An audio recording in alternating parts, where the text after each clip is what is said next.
Segera download Quran Tadabbur, dia meraih tafsir kebaikan. dalam genggaman Contoh, Anda. bulan Ramadan adalah bulan Al-Quran.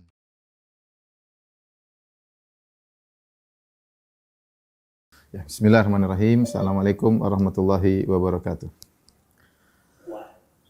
Alhamdulillahi ala ihsanih wa syukru lahu ala taufiqihi wa amtinanih wa asyhadu an la ilaha illallah wahdahu la syarika lahu ta'ziman li sya'nih wa asyhadu anna Muhammadan abduhu wa rasuluhu da'ila ridwanih. Allahumma salli alaihi wa ala alihi wa ashabi wa ikhwanih. Pada Bapak dan Ibu yang dirahmati Allah Subhanahu wa taala, majelis taklim maha yang dirahmati Allah Subhanahu wa taala, Bang Tito, Bu Dona dan juga yang lainnya. Alhamdulillah pada kesempatan pagi hari ini kita bisa berjumpa dalam rangka untuk saling menasihati, mengingat musibah yang menimpa ya belum selesai juga. Kita tidak tahu sampai kapan. Sempat kita menduga bahwasanya akan selesai dengan waktu singkat, ternyata ada gelombang kedua dengan varian yang baru yang lebih dahsyat daripada sebelumnya. Tentunya semua ada hikmah di balik musibah yang Allah timpakan ya. Dan kata Allah, liyanzura kaifa ta'malun. Allah melihat bagaimana hamba-hambanya menghadapi musibah tersebut. Ada yang menghadapinya dengan tetap istiqamah, dengan tenang ya.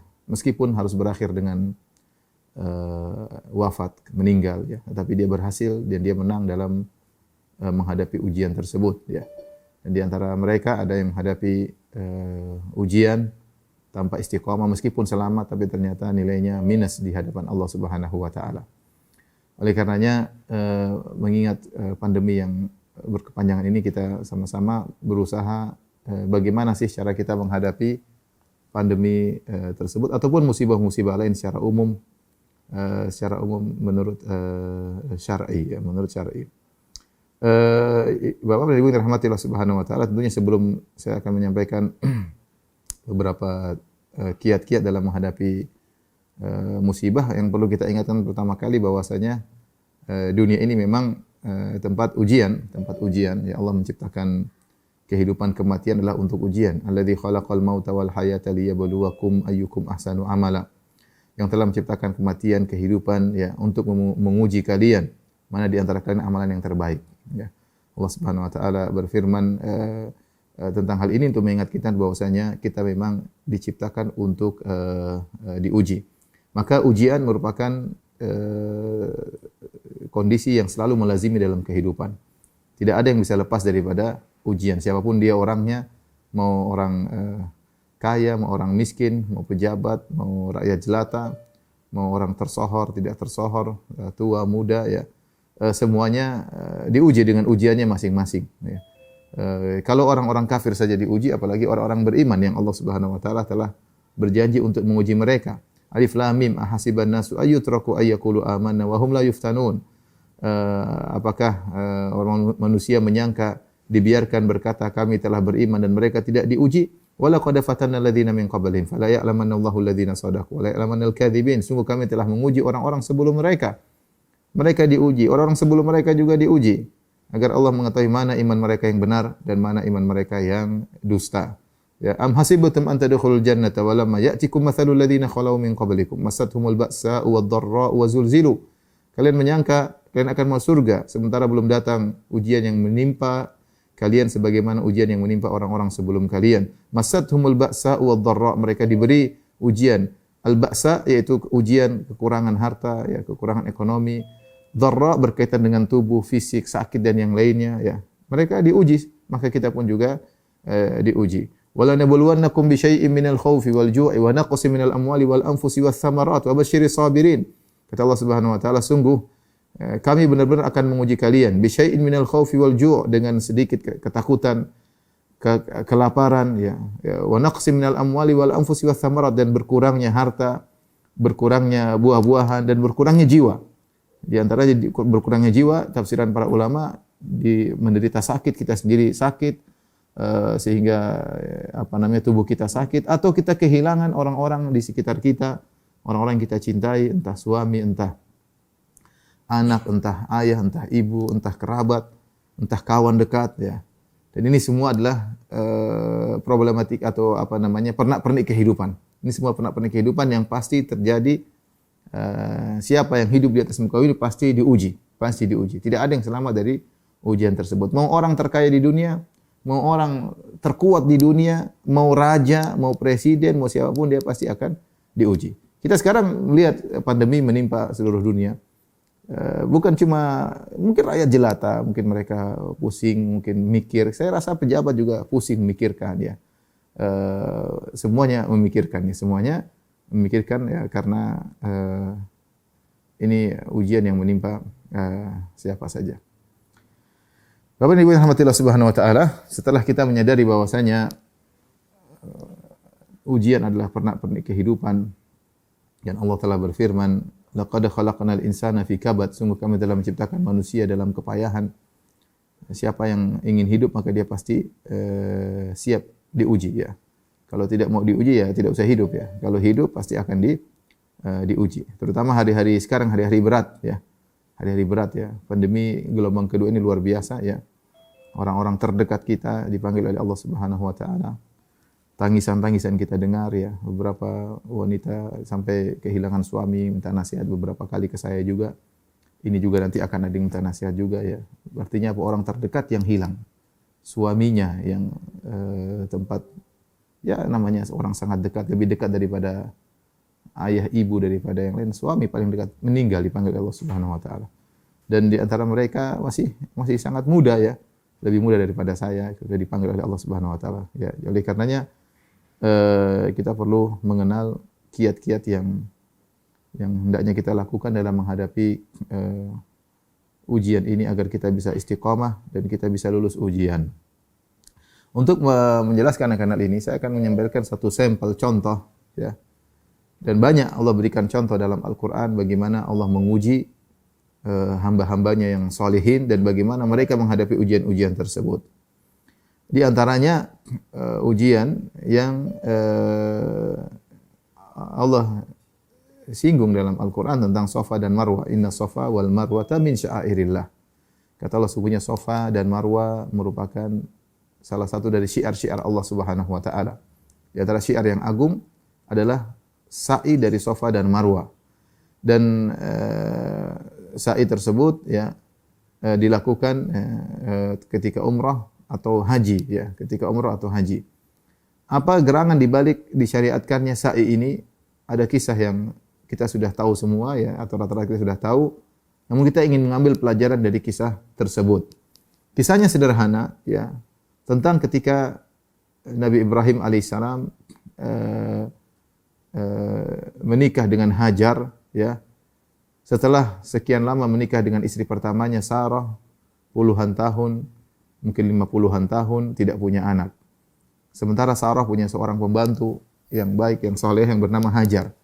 Maka Sarah karena sayang kepada suaminya, maka dia pun menghadiahkan pembantunya Hajar tersebut kepada suaminya untuk dinikahi. Dengan harapan dengan menikah dengan pembantunya akan punya anak. Dia sayang sama suaminya. Sehingga pembantunya yang sudah bersama mereka sekitar 50-an tahun atau puluhan tahun diberikan kepada suaminya. Dinikahilah oleh Ibrahim alaihissalam. Dan subhanallah, tujuan tersebut, niat baik Sarah, dikabulkan oleh Allah. Ternyata Hajar punya anak. Hajar punya anak yaitu Ismail. Ketika Hajar, istri kedua tersebut, memiliki sesuatu yang tidak dimiliki oleh istri pertama, maka timbullah kecemburuan. Dan ini perkara yang sangat normali, sesuatu yang sangat alami bagi seorang wanita, meskipun dia sangat soleha, dia sangat bertakwa, dan tidak ada yang ragu tentang ketakwaan Sarah. Ya, dan ini bukan bahasan kita, tapi dia sangat wanita yang sangat soleha, sangat bertakwa, dipuji oleh Allah Subhanahu wa taala, doanya langsung dikabulkan. Subhanallah, ketika madunya memiliki seorang anak dan dia tidak punya, timbullah kecemburuan dari Sarah sehingga dia berniat untuk melukai Hajar. Maka dengan hikmah Allah Subhanahu wa taala, Ibrahim alaihissalam sebagai seorang nabi diperintahkan oleh Allah untuk menyelamatkan Hajar. Tetapi disuruh pergi bawa jauh. Ini sekedar sebab yang membuat Allah menyuruh Ibrahim untuk membawa Hajar ke tempat yang sangat jauh. Dari negeri Syam ke kota Mekah, ke Hijaz, yang jaraknya bisa 1000 kilo lebih, mungkin 1500-an kilo. Ya, karena dari Syam ke Madinah saja sekitar 800-an kilo, dari Madinah ke Mekah 400 kilo, ya, sekitar 1200 kilo, 1300 kilo. Dia harus bawa istri dan anaknya tersebut menjauh, sangat jauh. Maka berangkatlah Ibrahim dengan istrinya Hajar yang sangat dia cintai, dengan anak pertamanya sematawayang yang baru lahir, yang dia nantikan selama sekitar 50 tahun atau 60 tahun baru lahir. Maka diuji untuk berpisah dari kedua orang yang sangat dia cintai tersebut. Ini ujian tersendiri bagi Ibrahim. Maka dia bawalah Hajar dan Ismail sampai di Mekah, di sebuah lembah. Ketika itu tidak ada yang tinggal di situ. Lembah yang kering, gersang, tidak ada tumbuhan, tidak ada manusia yang tinggal di situ.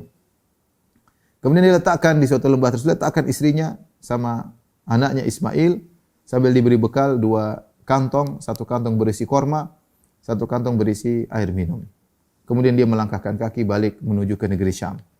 Ketika dia berjalan menuju ke negeri Syam, maka dikejarlah oleh sang istri Hajar. Kita fokus pada Hajar ya, Hajar, karena ujian yang akan kita sampaikan ini berkaitan dengan Hajar, sang wanita yang menghadapi ujian yang sangat berat.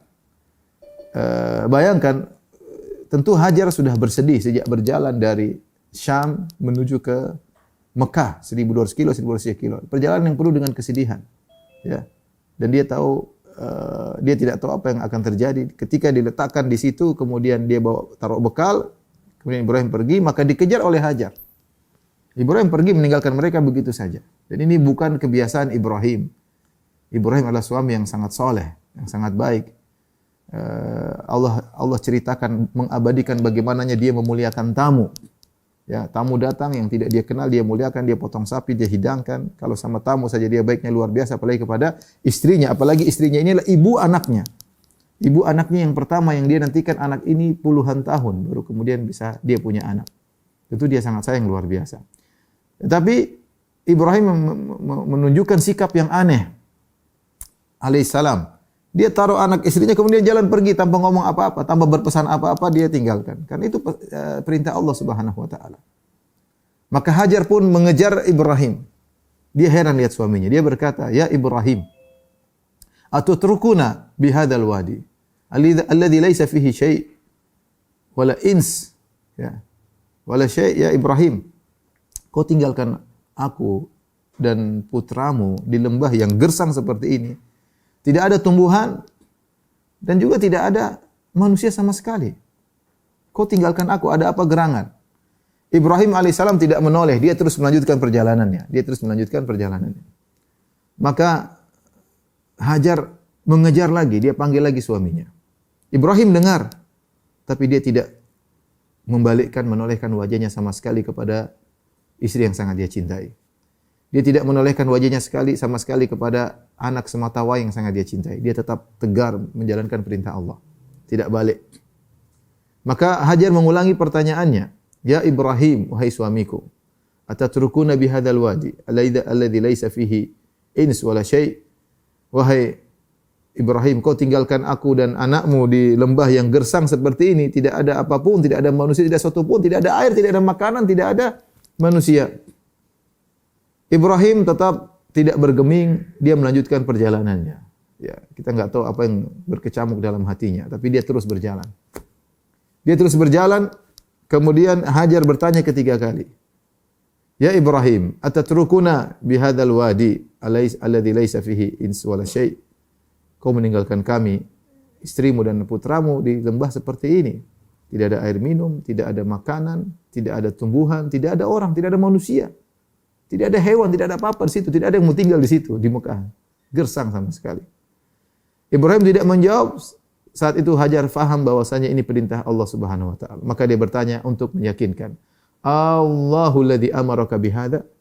Wahai suamiku, Allahkah yang perintah engkau melakukan ini semua? Kata Ibrahim, "Na'am, benar." Ketika Ibrahim mengatakan na'am benar, apa kata Hajar? Idzan la yudayyi'una. Kalau begitu Allah tidak akan menyia-nyiakan kami. Maka Ibrahim pun pergi. Hajar pun kembali menuju anaknya yang dia letakkan bersendirian di suatu lembah. Ternyata Ibrahim sayang sama ada istrinya, tapi dia tidak ingin balik muka. Dia kalau dia balik mungkin dia juga sedih, dia mungkin bisa berubah pikiran. Dan juga kalau dia balik muka mungkin anak istrinya tidak kuat melihat wajahnya lagi, kesedihan semakin bertambah. Intinya dia jalan terus. Tapi ketika dia sudah semakin jauh, sampai pada suatu saniyah semacam semacam bukit, haitsu la yarawnahu, tatkala anak istrinya sudah tidak lihat lagi dia, maka dia balik. Dia balik menghadap anak istrinya, menghadap Ka'bah. Ka'bah belum ada, tapi lokasi bangunan Ka'bah. Kemudian dia mengangkat kedua tangannya, baru dia berdoa. Kalau dia berdoa ini di hadapan istrinya, mungkin istrinya nangis luar biasa. Tapi dia tidak ingin istrinya lihat. Dia tidak ingin anak istrinya lihat, maka dia pun setelah tepat yang jauh, maka dia angkat kedua tangannya, dia berdoa dengan doa yang Allah abadikan dalam Al-Quran. Wa idh qala Ibrahim rabbi ja'al hadzal balada amina wa junubni wa bani an na'budal asnam. Rabbi innahunna adlalna katsiran minan nas faman tabi'ani fa innahu minni wa man asani fa innaka ghafurur rahim. Rabbana inni askantu min dzurriyyati biwadin ghairi dzi zar'in 'inda baitikal muharram. Rabbana liyuqimus shalah faj'al afidatan minan nasi tahwi ilaihim warzuqhum minats thamarati la'allahum yashkurun. Dan seterusnya. Dia mengatakan, ya Allah, ya, jadikanlah negeri-negeri yang aman. Ini negeri belum ada penghuninya. Tapi dia sudah berdoa karena anaknya akan tinggal sini. Ya Allah, jadikanlah negeri-negeri yang aman. Gimana anaknya ditinggal? Ada hewan, ada apa? Enggak tahu dia. Pertama, berikanlah negeri ini negeri yang aman. Ya, jauhkanlah aku dan keturunanku dari menyembah berhala. Kemudian berkata, ya Allah, ya Rabbana inni askantu min dzurriyyati. Ya Rabbku, aku meletakkan putraku di sini. Biwadin ghairi dzi zar'in, di suatu lembah tidak ada tumbuhan sama sekali. Allah tahu, tapi Ibrahim nyatakan hal ini kepada Allah Subhanahu wa taala. Rabbana liyuqimus shalah. Tidak ada lain ya Allah kecuali memenuhi perintahmu agar mereka mendirikan salat di sini. Di sini belum ada ibadah yang benar di Mekah. Ya. Agar mereka mendirikan salat di sini, ya. Faj'al afidatan minan nasi tahwi ilaihim warzuqhum minats thamarati la'allahum yashkurun. Jadikanlah hati-hati manusia cenderung kepada mereka dan berilah rizki kepada mereka minas thamarat, dari buah-buahan, agar mereka bersyukur. Subhanallah, tidak ada di situ, tidak ada pohon sama sekali. Tapi Ibrahim berdoa. Dia berdoa, dan subhanallah Mekah sekarang yujba ilaihi thamarat, datanglah buah-buahan meskipun tidak ada tumbuh-tumbuhan yang ditanam, tapi buah-buahan ada selalu di Mekah, ya. Berdoa Ibrahim. Kemudian Ibrahim juga berdoa, Rabbi ja'alni muqimas salati wa min dzurriyyati. Rabbana wa taqabbal du'a. Ya. Ya Rabbku, jadikanlah aku penegak salat dan juga anak-anakku jadikan mereka penegak salat. Rabbana wa taqabbal du'a, ya Rabb kami, kabulkanlah doaku. Dia berdoa, setelah itu dia berdoa, dia pun berjalan meninggalkan Hajar dan putranya. Dan Hajar ketika tahu suaminya perintah Allah Subhanahu wa taala, diperintah oleh Allah Subhanahu wa taala, dia tidak, ya apa yang tidak, ya sudah, dia mau apa lagi? Ini keputusan Allah yang berat. Tapi keputusan Allah, dan Allah tidak memutuskan kecuali yang terbaik. Dia pasti yakin akan hal itu karena dia adalah didikan suaminya Ibrahim alaihissalam, sang nabi, ya. Maka dia balik ke lembah, maka dia berdua bersama putranya Ismail. Saya tidak bisa bayangkan, ya, ujian seberat itu dihadapi oleh seorang wanita, ya. Ini suaminya bukan dekat-dekat, bisa ditelepon, di WhatsApp bisa. Enggak, ini 1.300 kilo. Mau ketemu bagaimana, ya? Hal yang sangat berat, seakan-akan sudah enggak ada asa sama sekali, enggak ada harapan sama sekali. Ya. Maka ketika itu dia hanya bersama putranya Ismail yang masih kecil. Maka dia makan korma, dia minum air yang ada, dia susui anaknya. Terus sampai akhirnya korma habis, kemudian air juga habis. Ketika korma habis dan air juga habis, maka air susu ibunya juga, air susunya juga habis. Sehingga dia tidak bisa lagi menyusui Ismail. Ketika air susu sudah mampet, tidak keluar lagi karena asupan makanan sudah tidak ada, ya, dia pun kelaparan, apalagi anaknya. Maka Ismail mulai menangis. Ya, mulai menangis. Kemudian dalam hadis disebutkan Ismail mulai menggeliat kesakitan. Menggeliat kesakitan karena meronta-ronta kesakitan. Subhanallah, ya, ini ujian sangat berat. Suami tidak ada, enggak ada yang dimintai tolong, keluarga, kakak, adik, semuanya tidak ada. Semuanya tidak ada. Hajar orang Mesir, ya. Orang Mesir ini semua tidak ada yang bisa dimintai tolong. Maka kemudian Hajar pun tidak putus asa.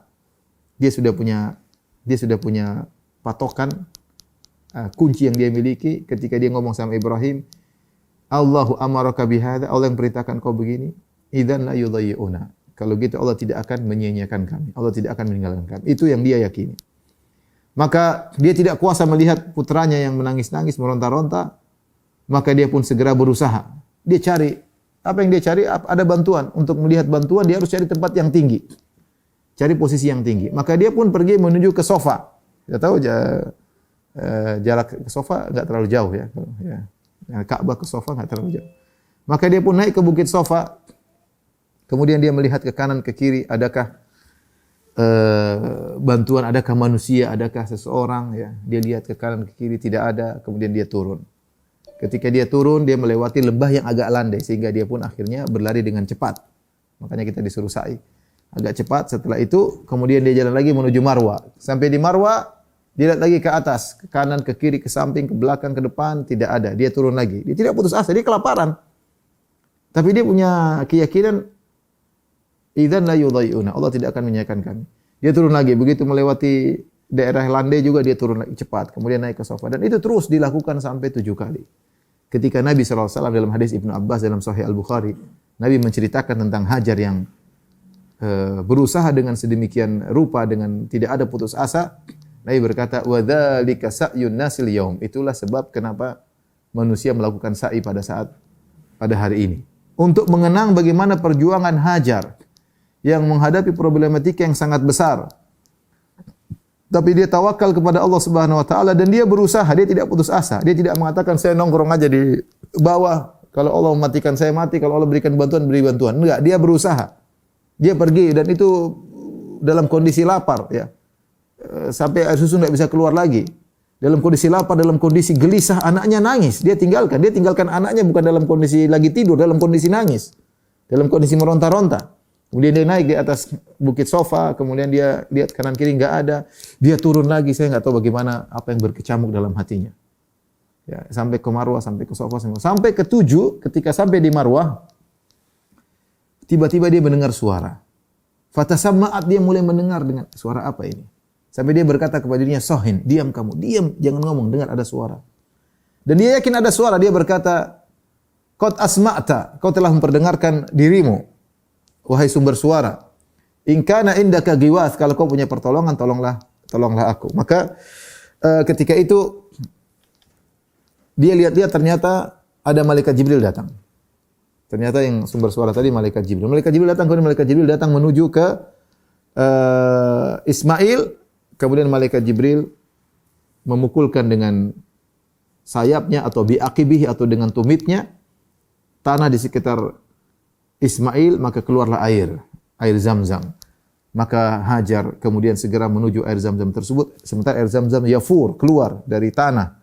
Maka dia takut air ini bakalan habis, keluar terus habis. Dia enggak tahu ini air bagaimana ceritanya. Maka faja'ala tuhawwidhuhu, maka dia pun mulai membendung air tersebut. Dia bendung agar air tadi tidak meluber dan kemudian habis. Kemudian dia bendung, jadilah air tersebut tertahan. Nabi SAW mengomentari perbuatan Hajar. Rasulullah SAW bersabda, "Rahimallahu umma Ismail, lau tarakat Zamzam lakana ainan ma'inan." Semoga Allah merahmati ibunya Ismail, itu Hajar. Seandainya dia tidak bendung itu air, ini air akan keluar jadi mungkin sungai yang ada di kota Mekah. Tapi dengan hikmahnya Allah berikan keajaiban air tersebut yang tidak pernah habis sejak zaman dahulu sampai sekarang, sementara airnya terus diambil dan selalu bersih, kemudian dibagi-bagikan di jemaah haji, jemaah umrah, dibagikan bahkan di kota-kota ya. Sebagian saya ke Riyadh juga, saya pernah ke Riyadh juga ada air Zamzam di ini, belum di Madinah, orang bisa ngambil setiap saat gratis, minum di dalam Masjid Nabawi atau ngantri ngambil gratis. Saya dulu juga suka ngantri, ngambil buat bawa ke rumah ya, bergalon-galon bawa pulang gratis ya. Dan itu semua kisahnya adalah tentang kisah Hajar. Nah, di sini kita ingin berhenti sebentar, kita merenungkan tentang bagaimana cara Hajar menghadapi problematika yang sangat berat. Kita bisa bayangkan dia ditinggal oleh suami, kemudian anaknya kelaparan, kemudian di lembah yang kering, tidak ada manusia sama sekali, gersang, kemudian entah tidak ada yang bisa dikontak sama sekali. Tapi dia yakin bahwasanya Allah akan menolong. Di sinilah saya rasa kiat yang pertama yang harus dilakukan oleh seorang ketika menghadapi masalah apapun, tawakal. Tawakal. Ini yang kalimat yang mudah diucapkan tapi sangat berat untuk dikerjakan. Tawakal. Kata Allah, "Wa may yatawakkal 'ala Allahi fa huwa hasbuh." Siapa yang bertawakal kepada Allah maka cukuplah baginya, ya, cukuplah baginya. Eh, Tawakal ya adalah menggabungkan dua hal. Yang pertama adalah menggantungkan hati murni 100% kepada Allah, tidak menggantungkan kepada sebab apapun. Tidak menggantungkan hati berharap kepada manusia, kepada kalau kita bicara masalah pandemi, kepada bos, kepada dokter, kepada hati benar-benar serahkan kepada Allah. Allah yang menentukan.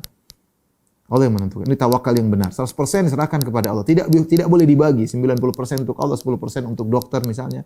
10% untuk suami. Enggak. 100% untuk Allah. Nah, yang kedua yang disebut ikhtiar. Ikhtiar ini kita berusaha. Berusaha semaksimal mungkin. Lihat Hajar, usahanya maksimal. Dia 7 kali. Capek loh, jauh itu ya berapa? 700 meter lah kira-kira. Satu dengan jarak yang antara Safa dan Marwah. Cukup jauh. Kita aja kalau umroh capek loh. Kita pun jalan. Bagi Hajar dalam kondisi berlari, dalam kondisi lapar, ya tentu berat baginya. Artinya dia usahanya maksimal ke sana kemana. Seandainya mungkin sampai 20 kali tidak ketemu, dia tidak akan berhenti. Cuma Allah mentakdirkan dia berhenti pada putaran ke-7. Ya. Dan dia terus berusaha. Itu namanya ikhtiar. Ya, namanya tawakal yang benar adalah menggabungkan di antara keduanya. Kita tahu ini pelajaran bagi kita ketika seluruh pintu sebab tertutup, ya, maka pintu langit tidak akan pernah tertutup. Pintu langit tidak akan pernah tertutup. Tinggal kita mainkan hati kita, tawakal kita harus tinggi. Ya. Kapan kita ada ketergantungan kepada manusia sedikit pun, sebab sedikit pun, maka tawakal kita lemah. Tawakal kita lemah dan tawakal ibadah yang agung. Makanya di antara ciri-ciri orang mau surga tanpa adab, tanpa hisab. Siapa orang masuk surga tanpa adab dan tanpa tidak diadab, tidak dihisap, langsung nyelonong masuk surga? Ya, wa ala rabbihim yatawakkalun. Nabi menyebutkan sifat mereka bertawakal kepada Rabb mereka. Ya, mereka bertawakal kepada Rabb mereka. Nah, di sini mungkin saya singgung ya mengenai sikap tawakal yang benar ya.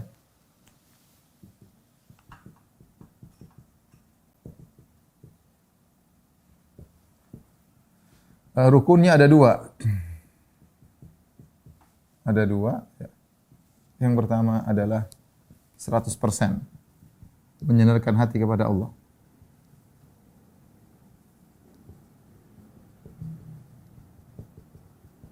Kemudian ikhtiar semaksimal mungkin. Ikhtiar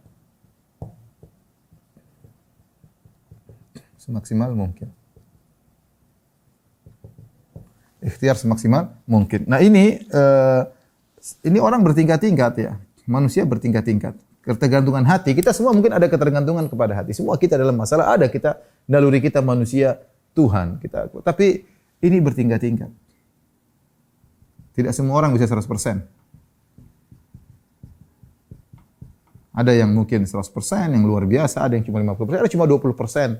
Yang lainnya dia tawakalnya ke ikhtiar. Ikhtiar ini hanyalah usaha, ya. Akan tetapi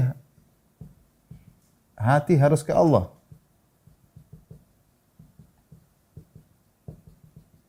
Bukan ke materi atau ikhtiar tersebut. Ini harus diperhatikan. Nah, manusia banyak yang salah dalam hal ini, ya. 2 sisi. Ada yang hanya yang salah, perhatikan. Yang keliru. 2 model. Yang pertama, hanya tawakal hati tanpa ikhtiar. Tanpa ikhtiar. Dan juga yang satu, hanya ikhtiar, lupa tawakal kepada Allah.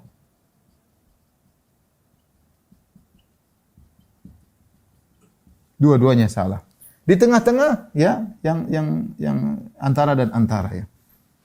Dia tawakal tapi sedikit, sebagiannya dia bersandar kepada sebab. Jadi yang benar harusnya kita berusaha semaksimal mungkin tapi hati kita serahkan kepada Allah Subhanahu wa taala. Makanya ketika ada seorang datang kepada Nabi, dia berkata, "Ya Rasulullah," dia punya unta, dia berkata, "Utlikuha wa atawakkal aqiluha wa atawakkal. Ya Rasulullah, ini onta aku lepasin dan aku bertawakal masuk masjid, atau aku ikat dulu baru aku masjid aku bertawakal. Kata Nabi, ikat dulu baru bertawakal. Ikat dulu baru bertawakal. Sampai itu menunjukkan harus ada ikhtiar, harus ada usaha. Usaha agar mendatangkan keberhasilan. Allah punya sunnatullah, aturan alam yang berjalan. Harus ada ikhtiar meskipun hati sepenuhnya kepada Allah Subhanahu wa taala. Sampai ketika Allah berbicara tentang Maryam ketika akan melahirkan, fa aja'al makhadhu ila jidhi'in nakhlah, yang Allah sebutkan dalam apa namanya? Dalam surat Maryam. Bagaimana kisah Maryam? Dia juga mengalami problem yang mirip dengan Sarah, dengan Hajar. Ini contoh problem kedua. Bagaimana Maryam kondisi hamil tidak punya suami. Karena Allah meniupkan ruh dalam rahimnya tanpa suami. Sementara dia selama ini dikenal sebagai wanita yang sangat soleh, sangat soleha, beribadah, jauh dari masyarakat karena sibuk beribadah. Setelah menghilang bertahun-tahun, tahu-tahu pulang punya anak. Kira-kira apa yang dikatakan oleh manusia? Jadi ujian sampai sangat berat. Sampai dia berkata, lau mittu qabla apa namanya? Ya laitani mittu qabla hadza wa kuntu nasyan mansiya. Ketika dia dalam kondisi sudah hamil melahirkan, dia berkata, ya laitani, seandainya aku meninggal sebelum kejadian ini. Wa kuntu nasyan mansiya, dan aku adalah orang yang terlupakan, tidak diketahui oleh masyarakat. Karena dia bingung apa yang harus dia hadapi. Bayangkan nanti dia ketemu masyarakat, Maryam kamu kok hamil? Enggak punya suami, kamu berzina, selama ini kami menyangka adalah orang wanita soleh, ternyata berzina. Artinya dia menghadapi problematika yang berat. Sampai dia mengucapkan demikian, ya laitani mittu qabla hadza wa kuntu nasyan mansiya. Seandainya aku meninggal sebelum kejadian ini. Ini ujian sangat berat, aku khawatir tidak mampu menghadapinya. Apa yang Allah suruh? Ya, ketika dia sudah kesakitan dan dia dalam kondisi lapar, dalam kondisi haus, dalam kondisi sakit, tiga terkumpul pada dirinya. Tidak ada suaminya. Memang tidak punya suami. Lapar, haus, kemudian ketakutan ya, kesakitan. Maka dia tetap berusaha, dia pergi menuju ke sebuah pohon korma untuk bersandar. Fa aja'ahal makhadhu ila jid'in nakhlati. Ya, kemudian kata Allah Subhanahu wa taala, wa huzzi ilayki bi jid'in nakhlati tusaqit fanadaha min tahtiha alla tahzani qad ja'ala rabbuki tahtaki sariyya. Tiba-tiba Isa yang masih kecil, ada yang mengatakan malaikat yang berbicara, ada yang mengatakan dari rahimnya berbicara Nabi Isa.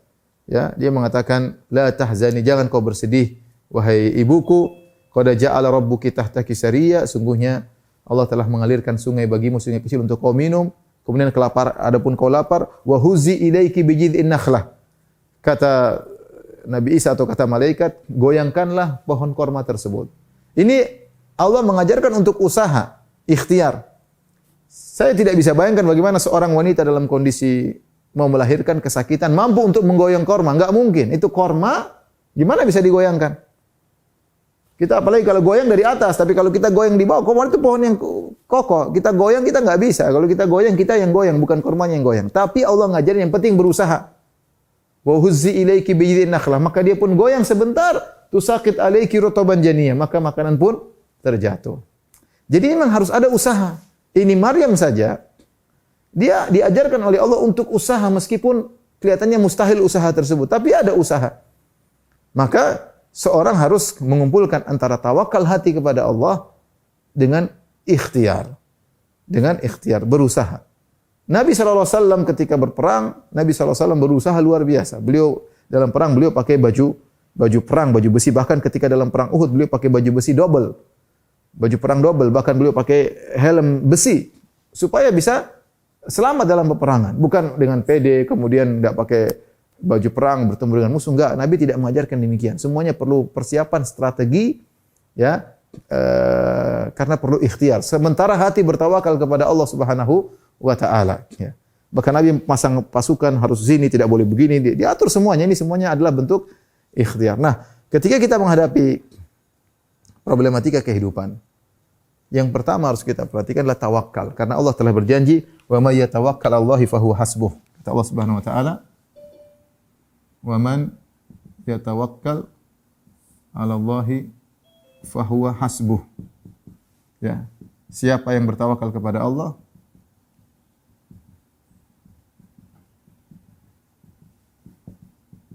maka Allah cukup baginya, maka cukup Allah baginya.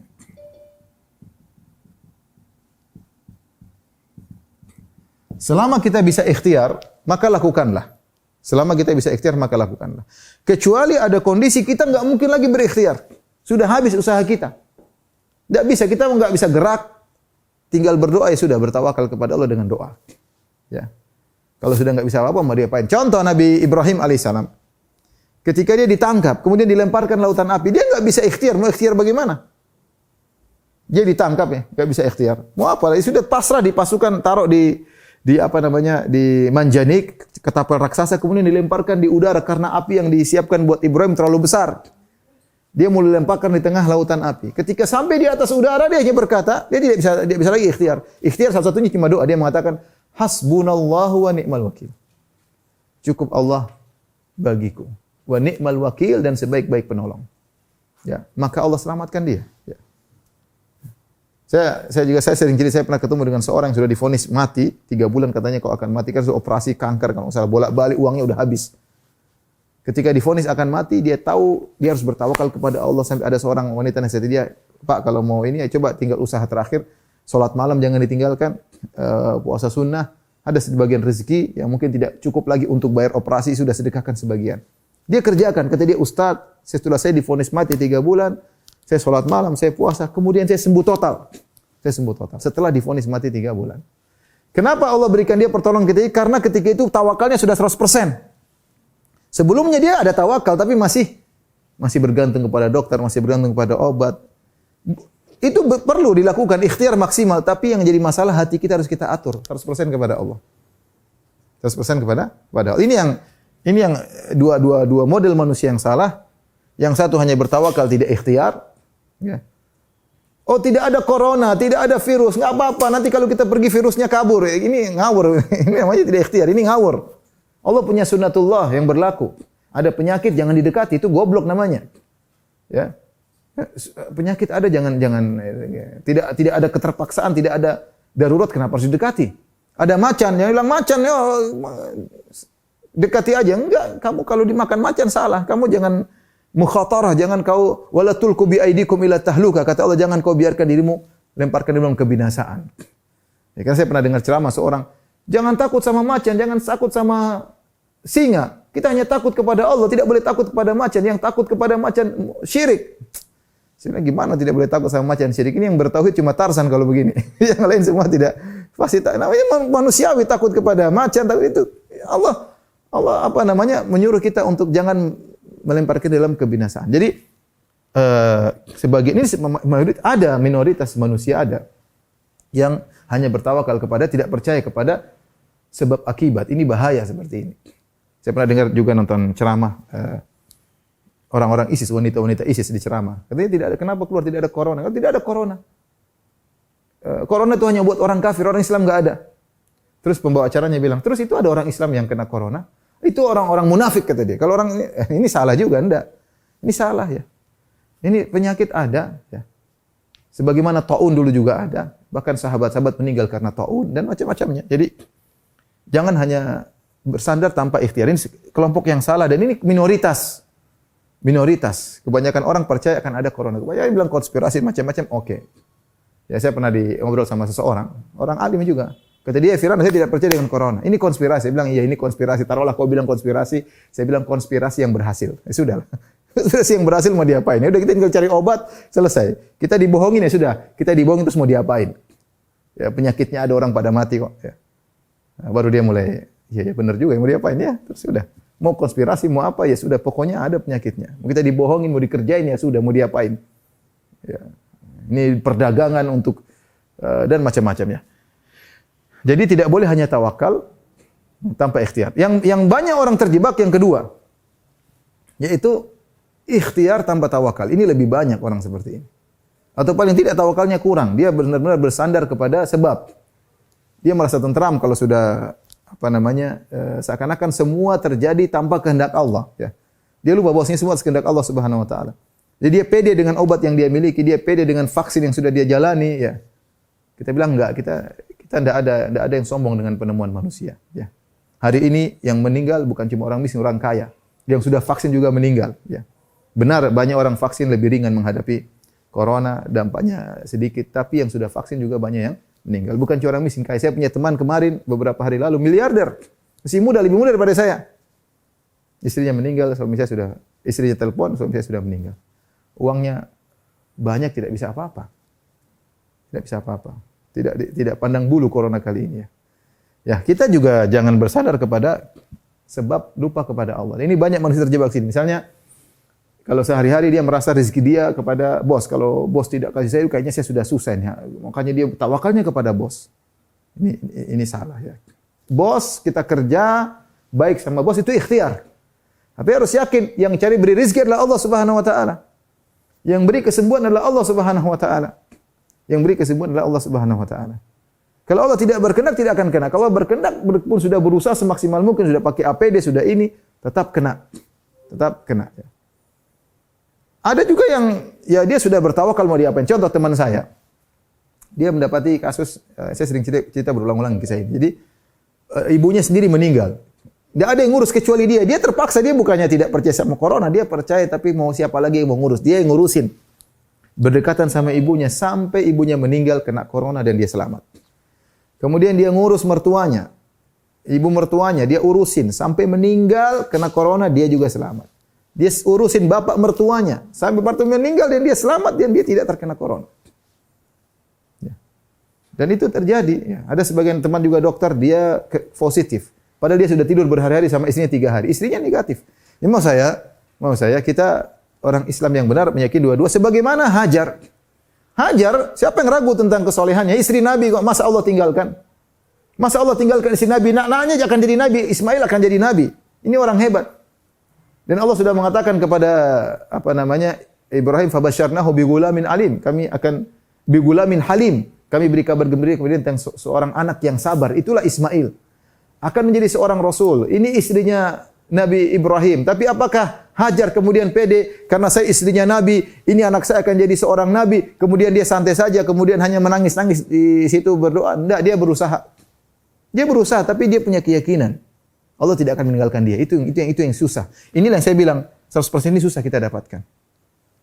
Siapa yang sudah mencapai 100%, insya Allah Allah akan mudahkan urusannya. Tapi kita terkadang cuma 5%, 10%, 20%. Tawakal kita kepada Allah kurang, kita lebih bertawakal kepada sebab. Kita lebih bertawakal kepada sebab materi. Jadi ini kiat pertama yang harus hendaknya kita perhatikan adalah ketika kita menghadapi problematika, tawakal kepada Allah Subhanahu wa taala. Ini poin yang paling penting. Tawakal tersebut yang perlu saya ingatkan kepada para hadirin hadirat, tidak mungkin akan muncul dengan sempurna kecuali kalau kita bertakwa. Kita mau menyandarkan hati kepada Allah, kita masih ragu-ragu, ya Allah kayaknya hukum saya, Allah kayaknya tinggalkan saya. Kenapa? Karena kita ada maksiat. Tapi kalau kita benar-benar fokus, kita bertobat, istighfar, tawakal kita semakin mudah.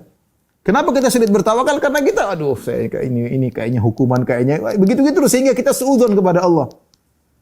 Karena kita sadar diri kita banyak kemaksiatan. Makanya ketika terkena musibah banyak istighfar. Banyak istighfar, tinggalkan maksiat, tinggalkan hal yang tidak benar, tinggalkan tontonan yang tidak benar, tinggalkan mendengar hal yang tidak bermanfaat, fokus kepada Allah Subhanahu wa taala, maka tawakal akan tumbuh. Tetap ikhtiar, yang kerja-kerja, yang prokes dan seterusnya ya. Tapi tawakal harus dinaikkan, Apalagi para dokter mengatakan sekarang kebanyakan orang jatuh drop karena imunnya rendah, karena ketakutan yang berlebihan. Ketakutan berlebihan itu karena tawakal kurang. Allah Subhanahu wa taala berfirman, "Ala inna awliya Allahi la khaufun 'alaihim wa lahum yahzanun alladzina amanu wa kanu yattaqun." Sungguhnya wali-wali Allah ya, inna awliya la khaufun 'alaihim wa lahum yahzanun. Mereka tidak takut dan mereka tidak bersedih. Siapa mereka? Alladzina amanu wa kanu yattaqun. Mereka orang yang beriman dan bertakwa. Ya, mereka menghadapi ujian dengan penuh tawakal karena ketakwaan mereka. Jadi timbul pertanyaan, Ustaz, bagaimana kita bisa menumbuhkan tawakal 100%? Kembali kepada kita. Anda bertakwa, tawakal mudah tumbuh. Anda tidak bertakwa, kekhawatiran. Ini khawatir mati, banyak dosa, ketemu Allah gimana? Masih banyak urusan belum diselesaikan, masih zalim di banyak orang. Itu masalahnya, orang jadi takut mati. Ya. Terus takut juga bagaimana saya tinggalkan suami saya, istri saya, anak-anak, bagaimana? Tapi kalau orang sudah beriman, bertakwa, tawakal, dia akan tenang. Dia siap bertemu dengan Allah Subhanahu wa taala. Dia bisa husnudzon kepada Allah Subhanahu wa taala. Dan dia bisa menyandarkan urusan kepada Allah Subhanahu wa taala. Jadi Yang pertama tawakal. Yang kedua, karena waktu sudah mau ini. Yang kedua, ikhwan akhwati rahmatillah subhanahu wa ta'ala. Kiat kita menghadapi problematika. Ya. Sudah saya singgung sebelumnya, tapi selain tawakal, yaitu jangan keluar jalur. Jangan keluar jalur dari apa yang dibolehkan oleh Allah Subhanahu wa taala. Saya ambil contoh ini adalah masalah yang sangat sederhana tapi sangat pelik, ya. Allah sebutkan dalam Al-Qur'an adalah kasus perceraian, ya. Allah sebutkan tentang kasus perceraian. Di situ Allah suruh bertakwa, Allah suruh bertawakal. Karena ayat yang kita sebutkan, "Wa may tawakkal 'ala Allah fa huwa hasbuh," tentang masalah perceraian. Allah berfirman dalam surat At-Talaq, ya, ayat 1 dan seterusnya. Ya ayuhan nabi, idza talaqtumun nisaa fatalliquhunna li'iddatihinna wa asul iddah wattaqullaha rabbakum la tukhrijuhunna min buyutihinna wa la yakhrujna illa ayatina bi fahishatin mubayyinah wa tilka hududullah wa may yata'adda hududallahi faqad dzalama nafsahu la tadri la'alla Allah yuhditsu ba'da dzalika amra. Ya.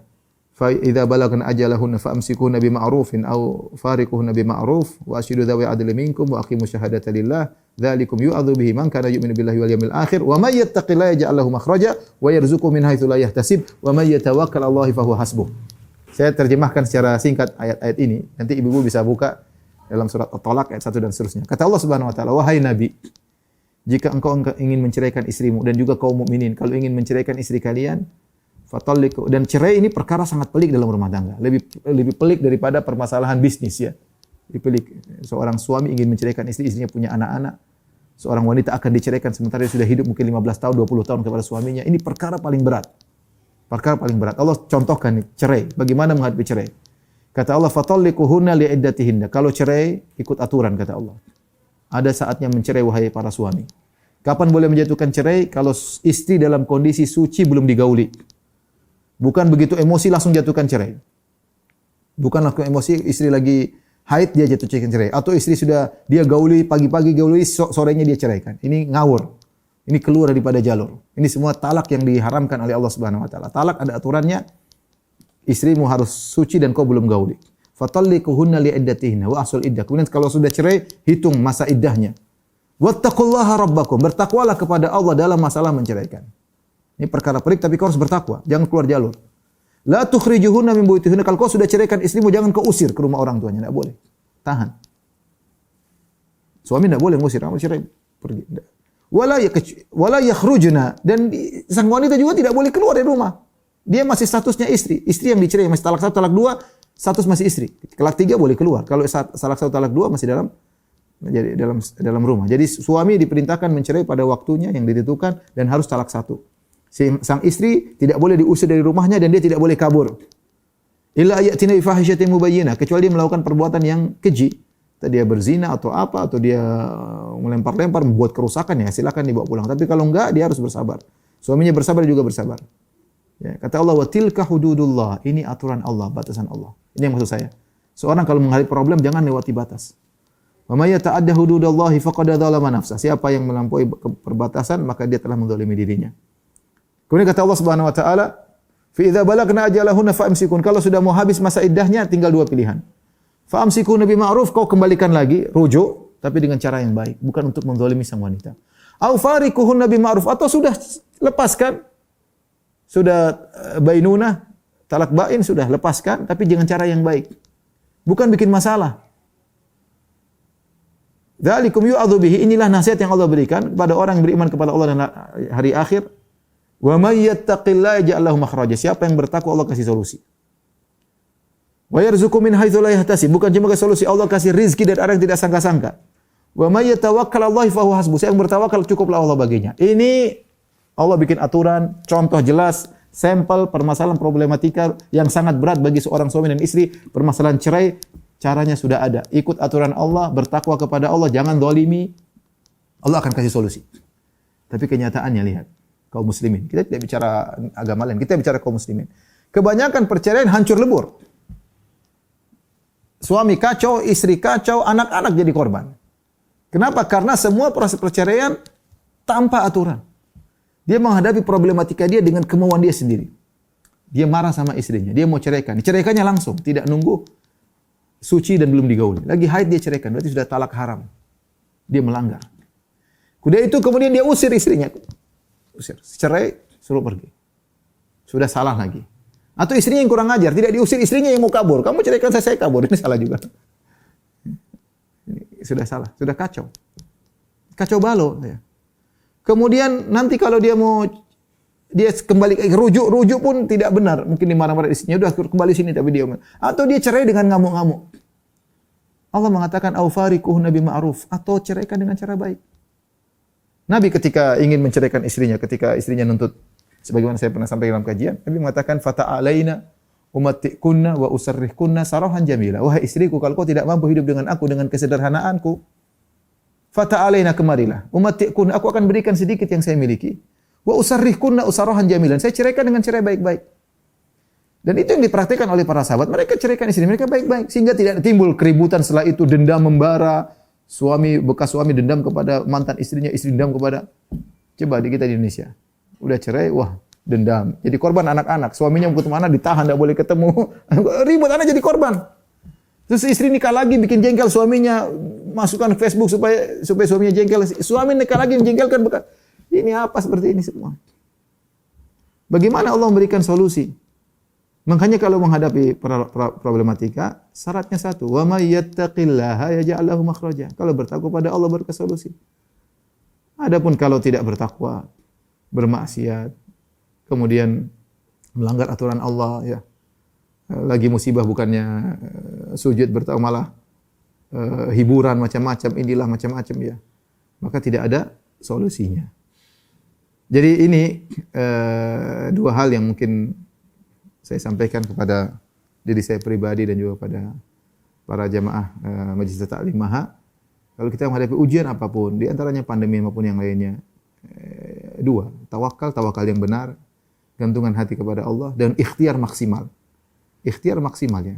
Maksimal mungkin, jangan kita gampangkan, jangan kita meremehkan, tapi jangan juga kita bergantung kepada itu, kita gantung hati kita kepada Allah Subhanahu wa taala. Yang kedua, menjalani problematika dengan ketakwaan, salat malam, ya, zikir pagi petang, ya, kemudian taat kepada suami, suami sayang kepada istri, ya, salat 5 waktu jangan ditinggalkan, baca Quran, hadapi dengan ketakwaan, jangan kita melampaui batas. Insyaallah jika digabungkan antara tawakal dengan takwa, maka problem apapun bisa kita hadapi. Dan saya katakan, taruhlah la qadarallah, kita tidak menginginkan, tapi kalau Allah mentakdirkan seorang ternyata terkena wabah, kemudian dia tidak sembuh, akhirnya dipanggil oleh Allah Subhanahu wa taala, mudah-mudahan itu pahala syahid. Pahala syahid. Kata Nabi SAW, wal mat'unu syahid, yang meninggal karena taun mati syahid. Ada khilaf di kalangan para ulama, apakah taun bisa dikiaskan dengan wabah atau tidak? Mayoritas ulama yang saya dapati, terutama ulama zaman sekarang, mengatakan wabah, ya meskipun dia jenis penyakit yang berbeda dengan taun, tapi bisa dikiaskan. Dari dua sisi, karena taun memiliki dua sifat. Sifat pertama, menyebar dengan cepat, yang kedua mematikan dengan cepat. Itu taun, pernah terjadi di zaman para sahabat. Ya, para sahabat Rasulullah mengatakan wal mat'unu syahid, yang mati karena taun mati syahid. Maka ketika timbul taun di Amwas, di negeri Syam, sikap para sahabat berbeda-beda. Banyak sahabat yang ingin mati dengan taun. Karena mereka sudah berjihad, mereka tidak mati-mati. Mereka ingin mati syahid. Mati syahid dengan perang, mereka tidak mati-mati, menang melulu. Sehingga mereka ingin meninggal dengan mati syahid yang lain. Maka mereka berdoa, di antaranya Mu'adz bin Jabal berdoa, ya Allah matikan aku dengan taun ini, matikan aku dan istriku dan anak-anakku. Dan dikabulkan, mereka meninggal. Dan mereka ingin meninggal dengan mati syahid. Sebagian sahabat yang lain seperti Amr bin As, dia punya lain, dia mengamalkan social distance. Maka dia pergi suruh orang-orang naik ke atas gunung, menjauh tempat tinggal, jangan ada kumpul-kumpul, maka kemudian taun pun hilang. Tapi maksud saya, taruhlah kita mendapatkan musibah yang tidak kita inginkan. Ternyata kita terkena wabah, virus, corona. Setelah kita berusaha semaksimal mungkin, maka mudah-mudahan kita mendapatkan pahala syahid. Karena wabah ini mirip dengan taun dari dua sisi. Pertama, tersebar dengan cepat. Yang kedua, mematikan. Ada yang tersebar dengan cepat tapi tidak mematikan. Ya ada.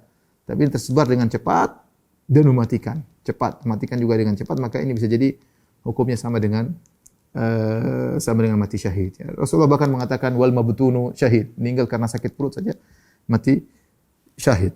Wal ghariqu syahid, meninggal karena tenggelam juga mati syahid. Jadi kita dapati saudara-saudara kita yang orang-orang soleh, ya, bahkan sebagiannya para ulama meninggal karena taun. Tapi yang menjadikan mereka menang adalah mereka sabar menghadapinya. Terakhir ada seorang ustadz saya kenal di Madinah sama-sama saya. Istrinya sempat kirim SMS kepada teman saya. Dia cerita bahwasanya suami saya meninggal dalam pelukan saya, istrinya dokter.